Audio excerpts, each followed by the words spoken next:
Hey everybody, welcome back to the Quinn Films behind the scenes channel. And I finally got a new Mac. And it is this, the 2018 MacBook Pro. So yeah, this thing, as you can see, very, very thin. And I can even, throw it around a little bit. I can play catch with it if I wanted to. It's a surprisingly light, thin laptop, but it's also a pro machine. So this is not the highest spec model of the MacBook Pro, because you got the 13-inch model. This is the higher end MacBook Pro, but the lowest of the higher end. So we got the two MacBook Pros, which are 13-inch MacBook Pro and then the 15-inch MacBook Pro. This is the 15-inch model, and then this is the lowest of the 15-inch. So it has an i7 processor, 6 core, 16 gigabytes of RAM. So it's the lowest end of that. It's not one of those high spec'd up, 64 gig models.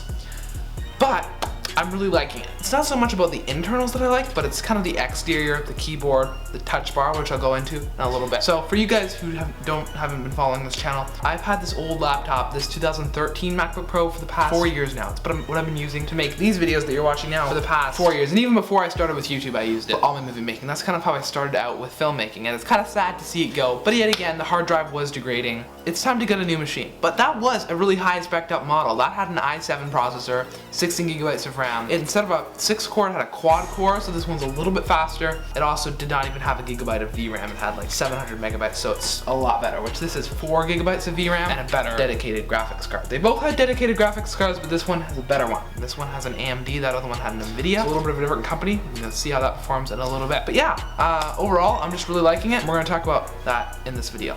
Hope you enjoy.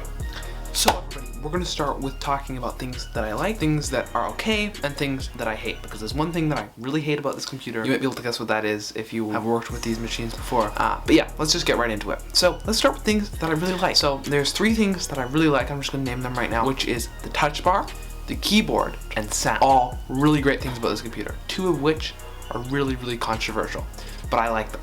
So let's first start at the touch bar. I love the touch bar, I have to admit. Not only is it just, cool to look at and stuff, but it actually helps with editing. It's basically shortcuts, but instead of keyboard shortcuts, it's touch bar shortcuts. They're really cool. You can also customize it to what you want, but it has these lists of already existing shortcuts that you can just click on Final Cut Pro, for example, which is an Apple software, so they have a lot of really cool shortcuts on Final Cut. But that's not to say that just Apple software has these shortcuts. Photoshop, I haven't tested After Effects yet, or Cinema 4D, but I noticed that Photoshop has a lot of touch bar shortcuts, and I was actually using them to make a card for somebody the other day, and it was just excellent. Yeah, the touch bar is just an awesome experience. Also, typing, I write scripts a lot, so I do use typing a lot, and I do use the keyboard. We're gonna talk about the keyboard in a minute, but the touch bar really helps because it has suggestions. So if you're typing, or if you misspelled something, you can go back, and instead of, having to click on the screen, it's just such easier because you can just reach forward and click, and it'll correct it for you, or it will guess. It has a guess to see what word you're going to type when you're typing it. Just makes it a faster, better typing experience, which is awesome. I haven't quite written a script with this computer yet, but I'm probably going to in the next few days, and I'm really excited to check it out and see how it works, because I've been doing some typing and it's been really awesome. And yeah, also there's a whole bunch of emojis on there, and I just like swiping through the emojis, which is just awesome, instead of having to do it on your computer, which is a little bit harder. Overall, the touch bar is just an awesome new feature, and I really like it. Next, let's talk about the keyboard, which is just below the touch bar, which is the keyboard. Probably even more controversial than the touch bar. The keyboard is different, I will admit that. It's different than my other computer, and I know they switched it back to the normal keyboard, which is the scissor switches, but these are butterfly switches, which are a little bit different, and a lot of people would probably hate them, but I really like them. They're really satisfying, and I really like it. It's a really nice typing experience, so that they can make thinner computers, because the scissor switches are quite big and they take up a lot of room, I guess, and they couldn't make really thin computers with the scissor switches, so they switched to these butterfly switches. If you have no idea what I'm talking about, I'm gonna explain it. So basically, most computers,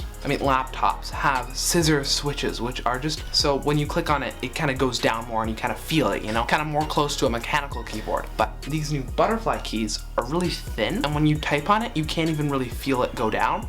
So it's kind of almost like a digital keyboard on your phone when it's just like on the screen. It almost feels like that because they're so thin and there's no real leverage to it.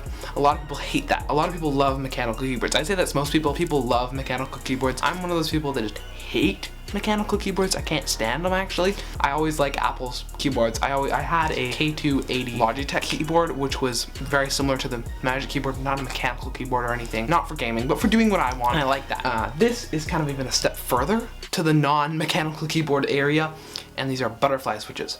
And normally I wouldn't really care about them, but the sound is just so satisfying. Just listen to this, listen to it.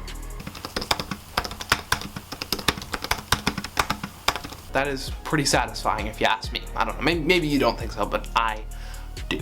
And yeah, obviously it's just a better typing experience. I haven't written a script or anything long, but I've been typing, you know, searches and stuff. I just love it. It really sounds great, looks great, feels great, and I like it. Okay, let's go to the next thing that I like, which is sound. Okay, this is probably the biggest thing and really, really important, because sound is a really important thing for doing things like me, which are, you know, editing video. I'm gonna need to get the best sound accuracy. Listening to music, everybody listens to music, and sound design, which is even more important because you need that sound accuracy, right? So I had an external speaker for the longest time. I never really used the internal speakers because they're generally not great. They can't go very loud. They're awful for listening to music, and they're kind of just there for those people that just, you know, I don't know, get a laptop for just, you know, schoolwork and stuff, right? They're not best. They're good for watching YouTube videos and stuff, but for listening to music and sound accuracy, they're not the best. But these new speakers, oh my god, they go loud. They can fill a whole room with sound. When I first opened it, I was like, oh my god, I can't, like, I made sure my other speaker wasn't plugged in because it honestly sounds better than my external speaker. I got rid of my speaker. I'm not using it anymore. I'm using this sound. It's awesome. It's really sound accurate too. It's perfect. It got a lot of bass, but not too much. You know, I have to say it's a really, really great speaker system. It's just awesome. I wish I could show you what it sounds like, but I can't. So you're just gonna have to believe me on this one. It's really great.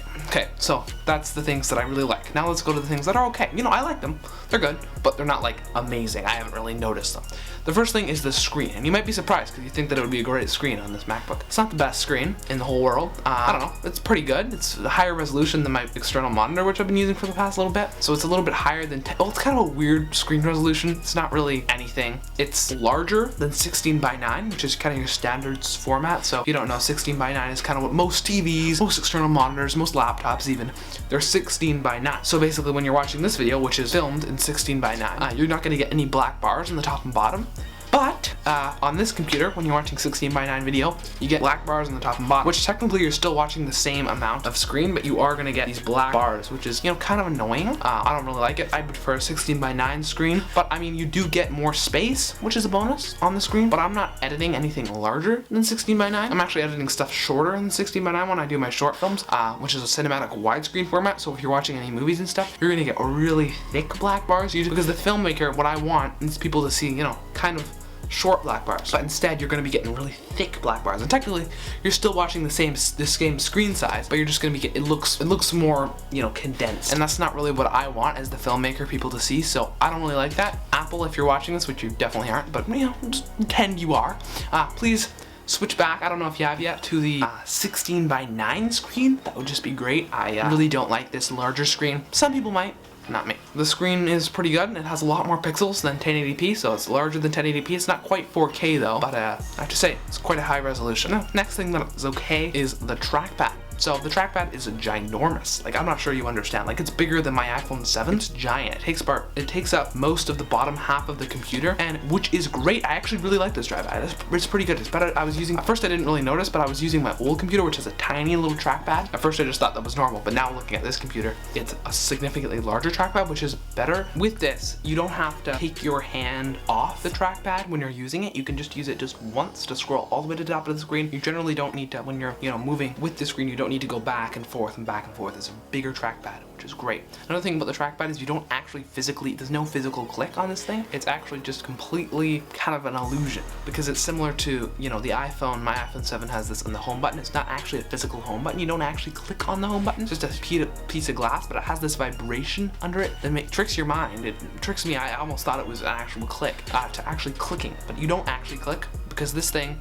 you don't click. It's literally just, you know, a sheet. It does not actually click down like most trackpads, but it makes you feel like you're clicking when you click on it. It's really great. I like it. So the trackpad's pretty good. Yeah, and the screen, trackpad, awesome. Those are things that, you know, okay. Now let's talk about the things that I hate. There's actually only one thing I hate. You might have guessed this already, which is ports. Oh my god. If you have used any newer Apple computer, you know that they have no ports for no reason at all.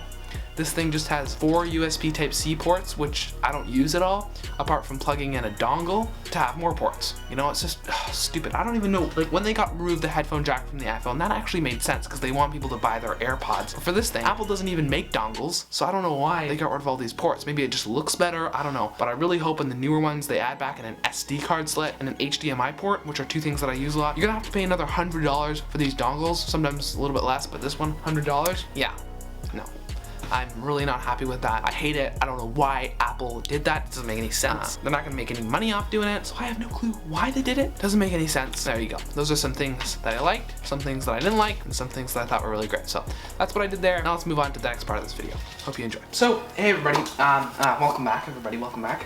And for the next part of the video, this part of the video I wasn't actually originally gonna do, but I thought more and more about it, and I thought this would actually be a really good thing to add into the video, which is basically something that I completely forgot, but actually the interiors of this computer. Because we talked about the exteriors, we talked about what it looks like on the outside, but we want to go inside and see the actual performance compared to this 2013 MacBook Pro. So yeah, we're gonna look at that in this video, and this is really where it gets interesting. So everybody, I got my two Macs here. Very nice. And one thing that I forgot to mention, a little bit cool thing about the exterior, is this has a glowing Apple logo right here. So when I open the screen, it glows, see? But this is just a plain metal Apple logo, because there was actually a problem with this one where it would actually, when you had it on, you'd actually be able to see a little light dot in the display, and that got really annoying, especially when you're using it outside and stuff. So I decided to just remove it. I actually prefer this. One thing is just it really gets a lot of fingerprints on it, which is kind of annoying, but I mean, what can you do about that? So let's open the two displays here. One, this thing has Touch ID, which is really nice, and this thing I have to do the whole password. So I do the password, and let me just close everything. It's got a lot of stuff open, and I don't like that, so let's just quit everything. I just want to quit every little thing in this computer. And this thing does not have a lot of stuff in it. I can just do that, and there we go. So we're going to look at a few different things here. So let's first start with Final Cut Pro. Let's start looking at different stuff that we can do in Final Cut Pro. Let me just get my external hard drive. We'll be right back.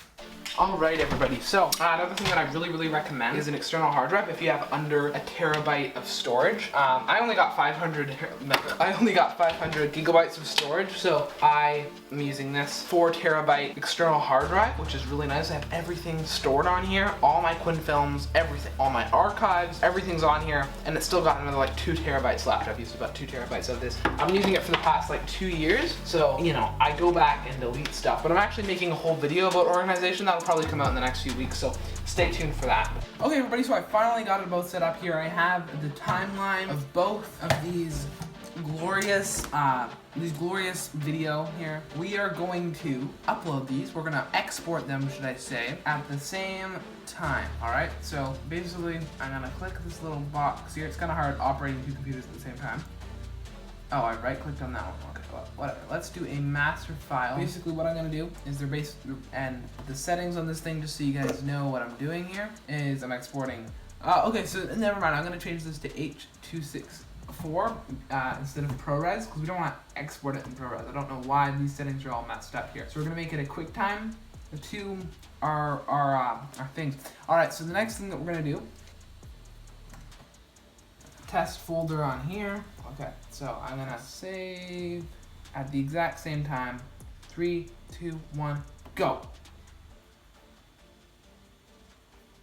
So far, the old MacBook Pro is beating the new one by 1%. I cannot wait to see. So currently they're tied right now. They're tied. Okay, now this one's ahead. Now this one's ahead. Now they're both. Oh no! Now this one's going ahead. This one's going ahead. Oh, quite a bit. 8. Oh, that one's still at 6. Oh, this one's really going ahead. Okay, oh, this one's still at 6. Oh my god, it's not even a comparable anymore. This one's already at 12%. Oh, way faster. But it's interesting because this one was first a little bit faster, but now this one has caught up by a lot. Now this is at 15, that's at 8. Okay, this is interesting. 16, 17, 18. This is still at 9? God. Piece of garbage, piece of junk. I can't even believe I thought about doing this. It's obvious who's gonna win. Piece of junk. This is at 30, this is at 12. Oh my god, not even comparable. A few moments later.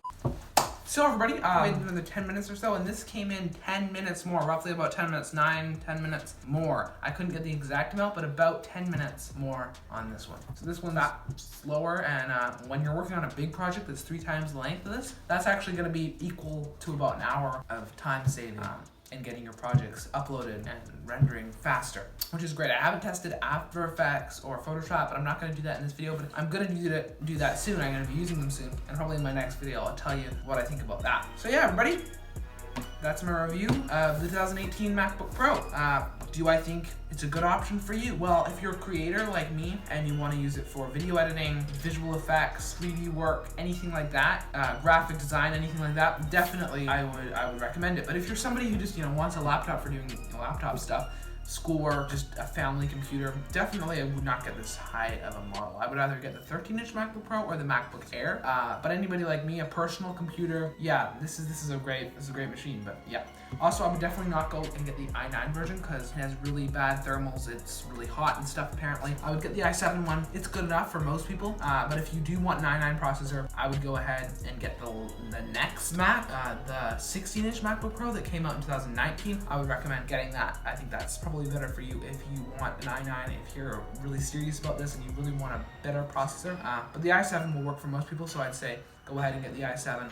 And yeah, that's my review of the 2018 MacBook Pro. I know it was a little bit different for this channel. I hope you liked it, and I'll catch you guys in the next one, everybody. And always remember to have a nice day.